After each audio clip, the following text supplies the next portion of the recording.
The meeting between Sri Narayana Guru and Mahatma Gandhi at the Sivgri Mutt under a mango tree is a famous historical event. A pivotal point in their discussion involved Gandhi's argument for the natural occurrence of different castes, comparing them to the varying sizes of mango leaves. Guru countered this by emphasizing that despite the differences in size, all leaves share the same taste and derive nourishment from the same sap, illustrating the inherent equality of all beings regardless of caste. This analogy significantly influenced Gandhi, prompting him to reconsider his faith in the Varna system. A century ago, on March 12, 1925, these two giants met at the Sivgri Mutt in Kerala, their conversation becoming a pillar in the debate on caste equality and social justice. This was a humble yet historic meeting, a reflection of their common vision of an untouchability and caste-free India.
यद्दर्शनं निखिलदुःखहरं पवित्रं यत्पादपङ्कजरजांस्यखनाशकानि दात्री पुमर्धनजयस्य जयत्कृपाश्री नारायणं मुनिवरं तमहं नमामि।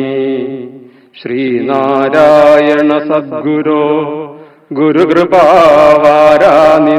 पाहिनो नाथः त्वत्पदपङ्कजस्मृतिरिमान् शुद्धीकरोत्वञ्जसा धर्मस्थापनकर्मलोलुपमते तं ब्रह्मराधो भव तस्मै श्रीगुरुमूर्तये नम इदं नारायणायन्युहम् ओम शांति शांति शांति ओम तत्सत् Rise up.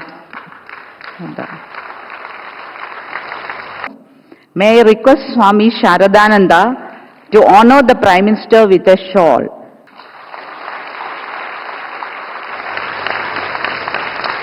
May I request Swami Sachidananda to present a memento to the Honorable Prime Minister as a mark of our love, respect and sincere gratitude. I also request Srimad Swami Shubhangananda to present books to the Honorable Prime Minister.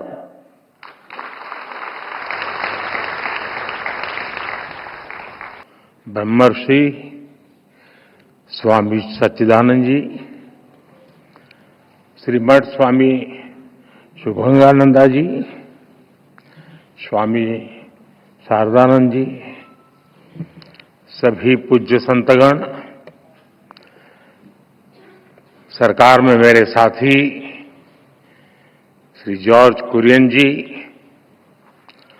संसद में मेरे साथी श्री अडूर प्रकाश जी, अन्य सभी वरिष्ठ महानुभाव, देवी और सज्जनों, पिन्ने एंडे एल्ला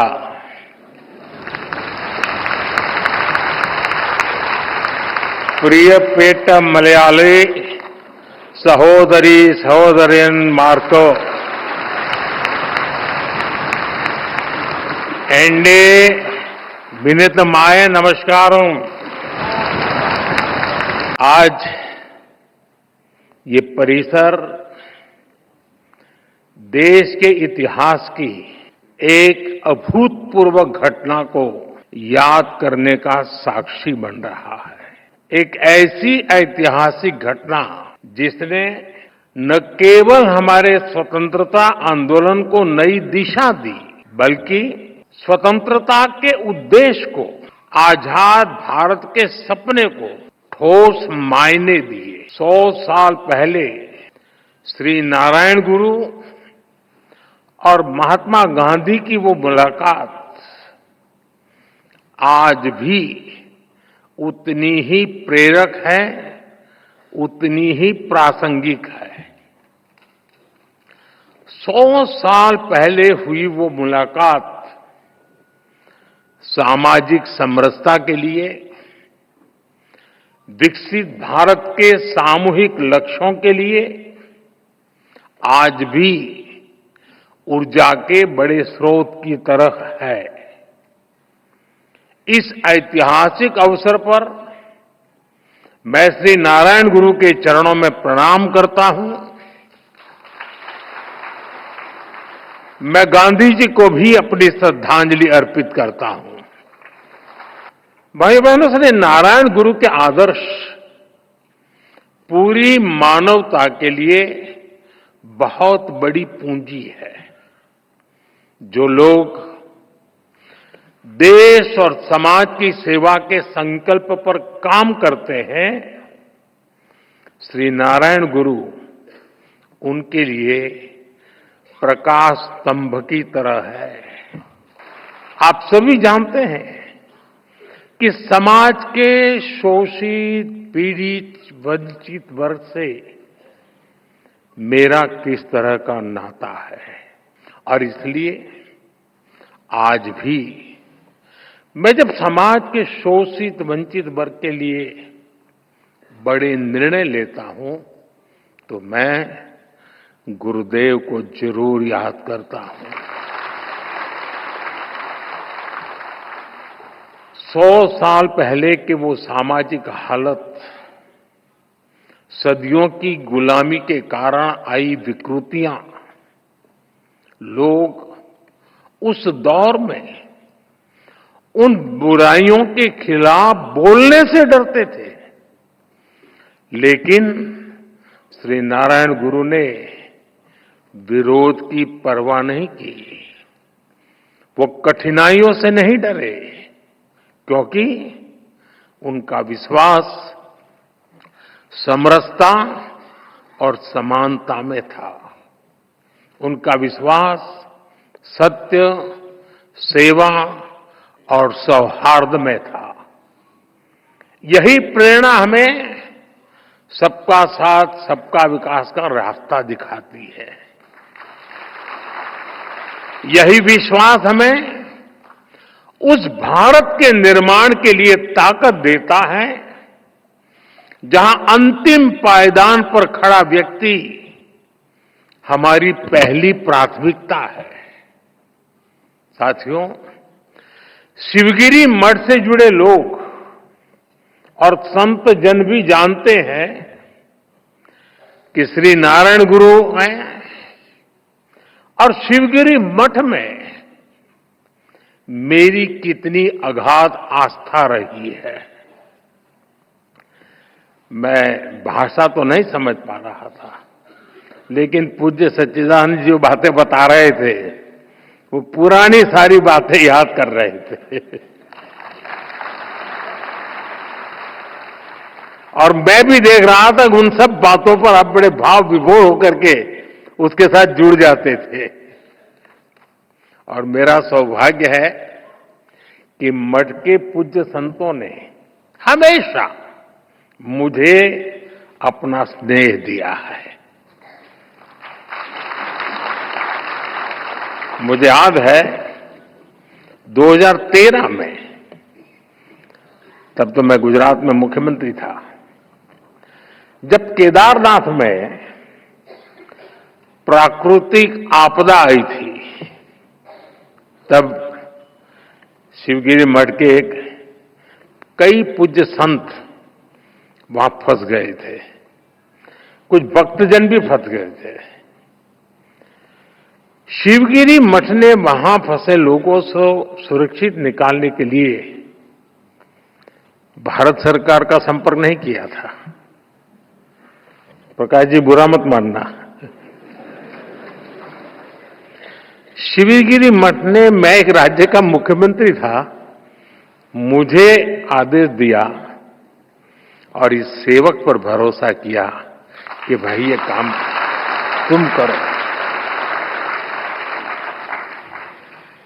और ईश्वर कृपा से सभी संत, सभी भक्तजन को सुरक्षित में ला पाया था। साथियों, वैसे भी मुश्किल समय में हमारा सबसे पहला ध्यान उसकी ओर जाता है जिसे हम अपना मानते हैं, जिस पर हम अपना अधिकार समझते हैं। और मुझे खुशी है कि आप अपना अधिकार मुझ पर समझते हैं। शिवगिरी मठ के संतों के इन अपनेपन से ज्यादा आत्मिक सुख की बात मेरे लिए और क्या हुई। साथियों, मेरा आप सबसे एक रिश्ता काशी का भी है।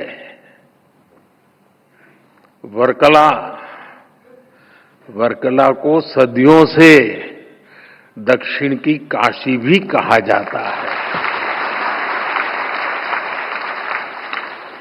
और काशी चाहे उत्तर की हो या दक्षिण की, मेरे लिए हर काशी मेरी काशी ही है।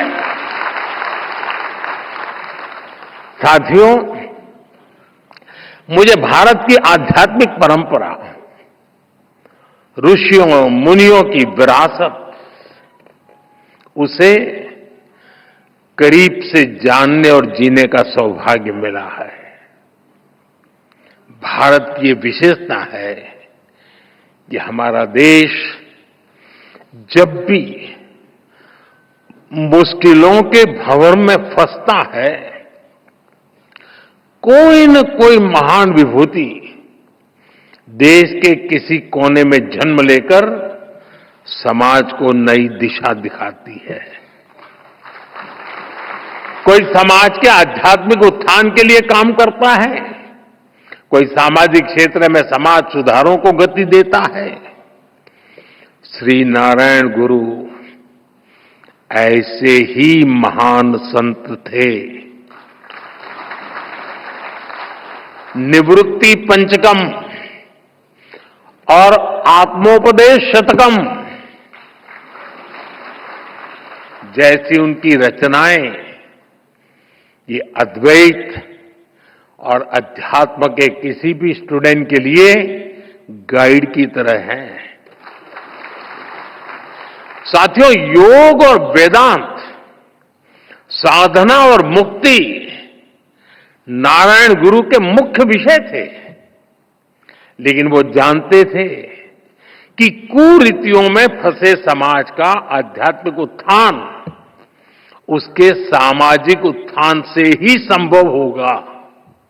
इसलिए उन्होंने अध्यात्म को समाज सुधार और समाज कल्याण का एक माध्यम बनाया। और श्री नारायण गुरु के ऐसे प्रयासों से गांधी जी ने भी प्रेरणा पाई, उनसे मार्गदर्शन लिया।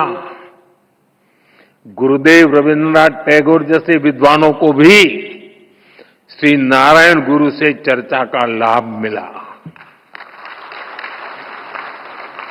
साथियों, एक बार किसी ने श्री नारायण गुरु की आत्मोपदेश शतकम रमण महर्षि जी को सुनाई थी। उसे सुनकर रमण महर्षि जी ने कहा था, अवर एल्लाम तेरिंजवर, यानी वो सब कुछ जानते हैं। और उस दौर में जब विदेशी विचारों के प्रभाव में भारत की सभ्यता, संस्कृति और दर्शन को नीचा दिखाने के षड्यंत्र हो रहे थे, श्री नारायण गुरु ने हमें ये एहसास कराया कि कमी हमारी मूल परंपरा में नहीं है। हमें अपने आध्यात्म को सही अर्थों में आत्मसात करने की जरूरत है। हम नर में श्री नारायण को, जीव में शिव को देखने वाले लोग हैं। हम द्वैत में अद्वैत को देखते हैं।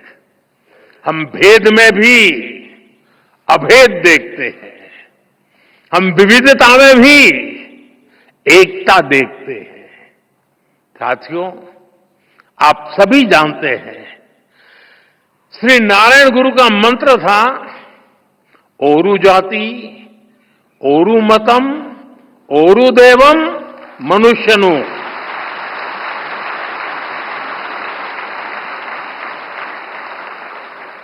यानी पूरी मानवता की एकता, जीव मात्र की एकता, ये विचार भारत की जीवन संस्कृति का मूल है, उसका आधार है।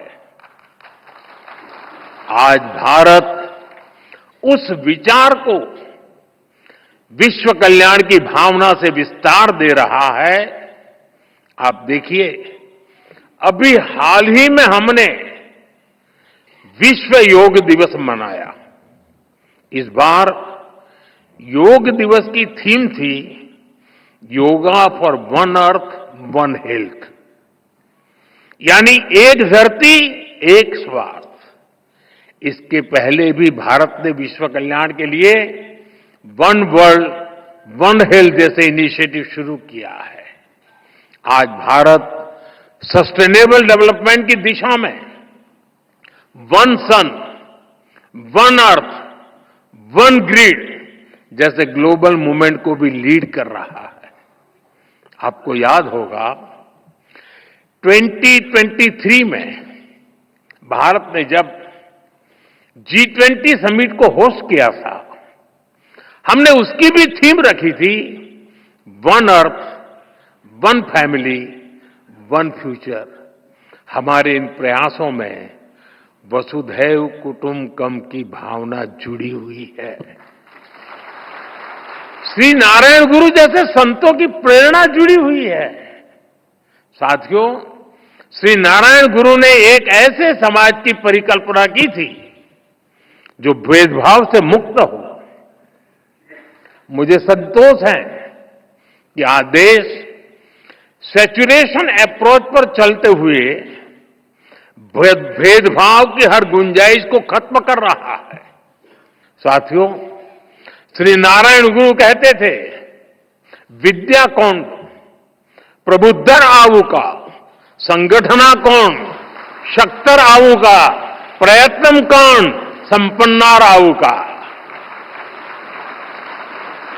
यानी enlightenment through education, strength through organisation, prosperity through industry. उन्होंने खुद भी इस विजन को साकार करने के लिए महत्वपूर्ण संस्थाओं की नींव रखी थी। शिवगिरी में ही गुरुजी ने शारदा मठ की स्थापना की थी। मां सरस्वती को समर्पित यह मठ, इसका संदेश है कि शिक्षा ही वंचितों के लिए उत्थान और मुक्ति का माध्यम बनेगी। मुझे खुशी है कि गुरुदेव के उन प्रयासों का आज भी लगातार विस्तार हो रहा है।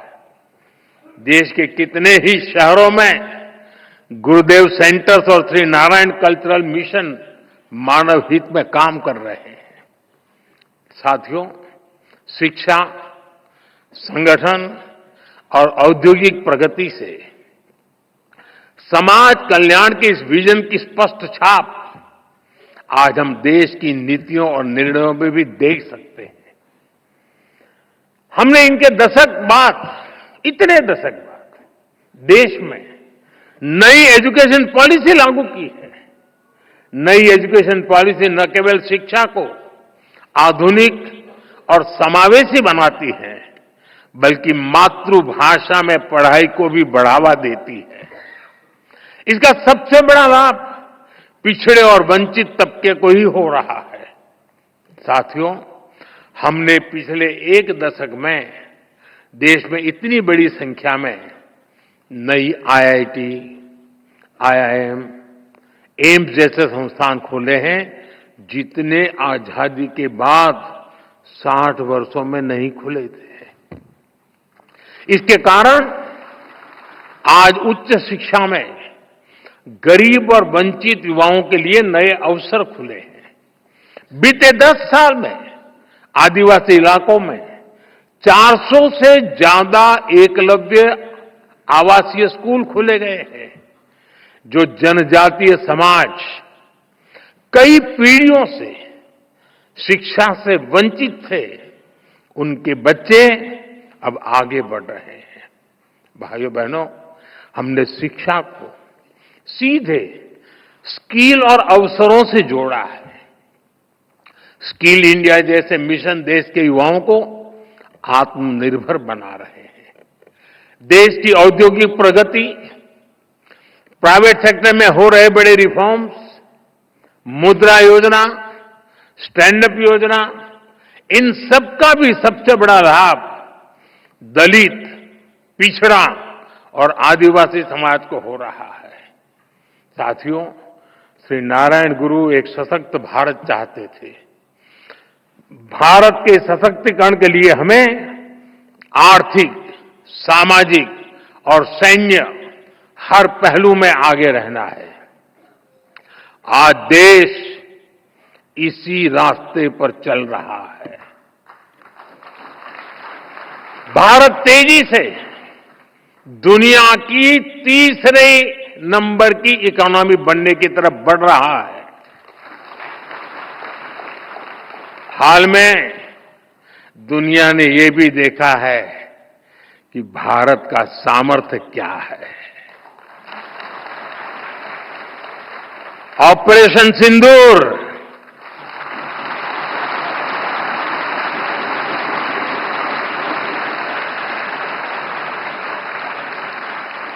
ऑपरेशन सिंदूर आतंकवाद के खिलाफ भारत की कठोर नीति को दुनिया के सामने एकदम स्पष्ट कर दिया है। हमने दिखा दिया है कि भारतीयों का खून बहाने वाले आतंकियों के लिए कोई भी ठिकाना सुरक्षित नहीं है।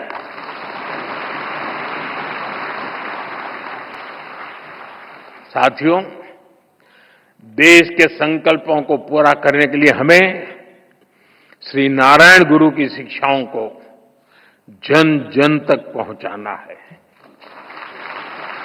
हमारी सरकार भी इस दिशा में सक्रियता के साथ काम कर रही है। हम शिवगिरी सर्किट का निर्माण करके श्री नारायण गुरु के जीवन से जुड़े तीर्थ स्थानों को जोड़ रहे हैं। मुझे विश्वास है उनके आशीर्वाद, उनकी शिक्षाएं अमृतकाल की हमारी यात्रा में देश को रास्ता दिखाती रहेंगी। हम सब एक साथ मिलकर विकसित भारत के सपने को पूरा करेंगे। श्री नारायण गुरु का आशीर्वाद हम सभी पर बना रहे, इसी कामना के साथ मैं शिवगिरी मठ के सभी संतों को फिर से नमन करता हूं। आप सबका बहुत बहुत धन्यवाद। नमस्कार।